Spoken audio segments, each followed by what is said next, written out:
Welcome to the channel Ginger Ninja's Movie Reviews. I am the Ginger Ninja and yes, these are my movie reviews. If you're new to the channel, thank you very much for tuning in, stopping by and checking it out. If you could, please do give this video a thumbs up. Helps with that whole YouTube algorithm and I would truly appreciate it. As well as subscribe to my channel for future content. If you click that notification bell, you will be notified every time a new video is released. To my returning viewers, thank you very much for sticking with me as we look at The Purge. This week we're looking at The Purge Anarchy, the sequel that came out a year later in 2014 to The Purge. If you haven't seen that video, last week. Anyway, this one was again directed by James Diamonaco.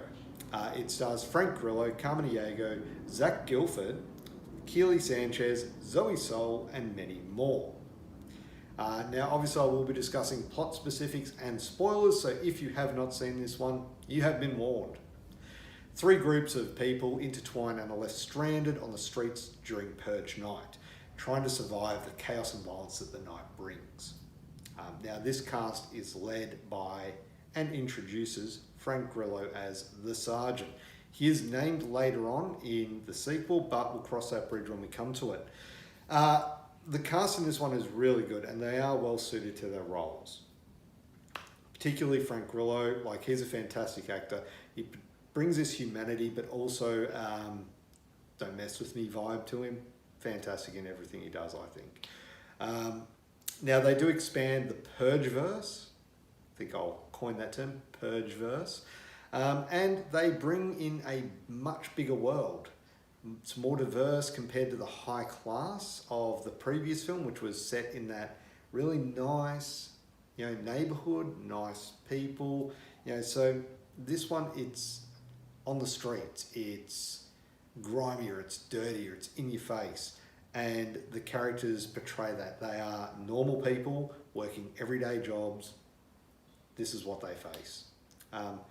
Although I did find the characters, Shane and Liz, a bit meh. It is what it is. The writing in this is really good. They are good characters overall. There's some good character development from the main characters and the main cast, but also expanding the premise of the Purge. The reasoning behind it, the conspiracy that comes from the Purge and how it grows from that was really well done and really well brought into. And they do expand on that even more in the next few films as well.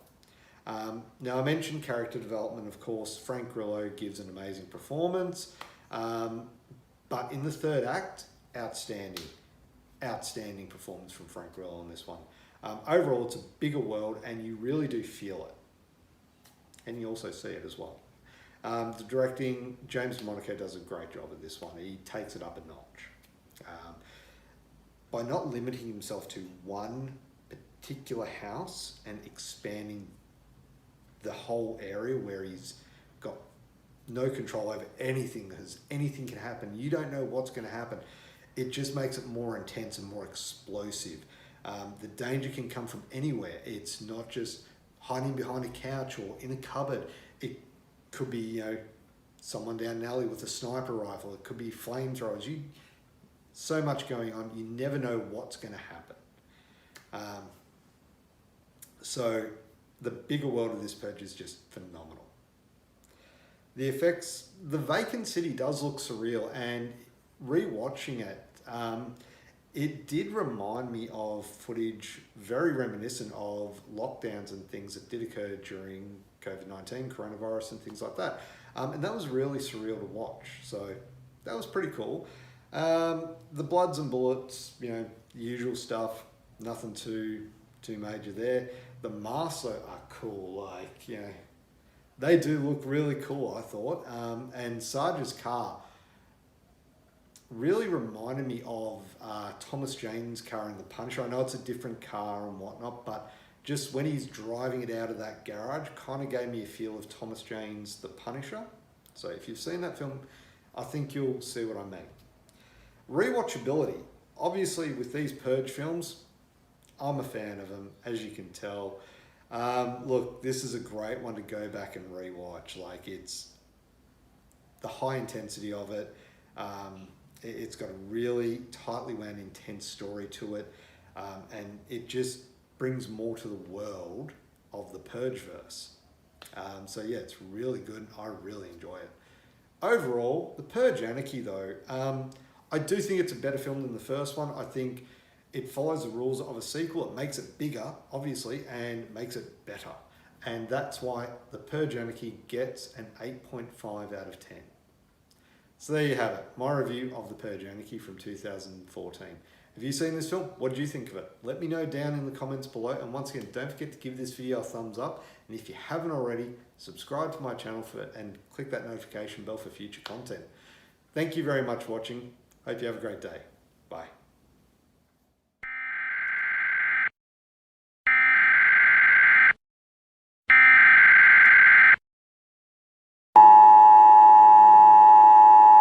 This is not a test. This is your emergency broadcast system announcing the commencement of the annual purge sanctioned by the U.S. government. Weapons of Class 4 and lower have been authorized for use during the purge. All other weapons are restricted. Government officials of ranking 10 have been granted immunity from the purge and shall not be harmed. Commencing at the siren, any and all crime, including murder, will be legal for 12 continuous hours. Police, fire, and emergency medical services will be unavailable until